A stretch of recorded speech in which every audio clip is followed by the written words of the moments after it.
suporta ng Marimar fans sa mall show ni na Megan Young at Tom Rodriguez sa Muntinlupa. How to naman natotohanan na ang mga eksena ng sakitan sa teledrama. Makichika kay Katatibayan. Dinagsa ng fans ng primetime show na Marimar ang isang mall sa Muntinlupa.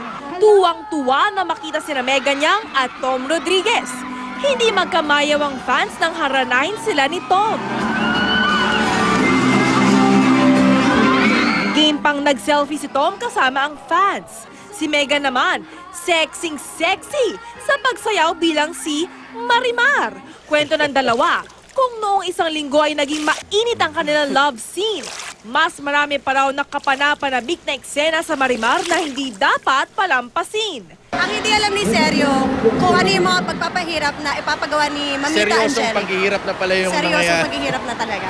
Iniwan niya ako Iniwan niya ako sa mansyon. Sa pamilya rin naman nun ni Marimar at ni Seryo. Siyempre, nagbabanat puto na siya ngayon.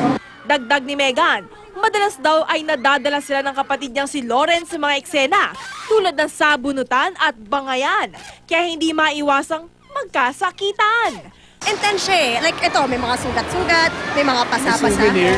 May souvenir ako. So alam ko na worth it yung pinaghirapan namin. It's such a pleasure watching them. They're all professionals at what they do. Ang gagaling nila. Tuwing lunch break naman, todo bonding ang buong production at cast para pumutok sa kaliserye na Bulaga.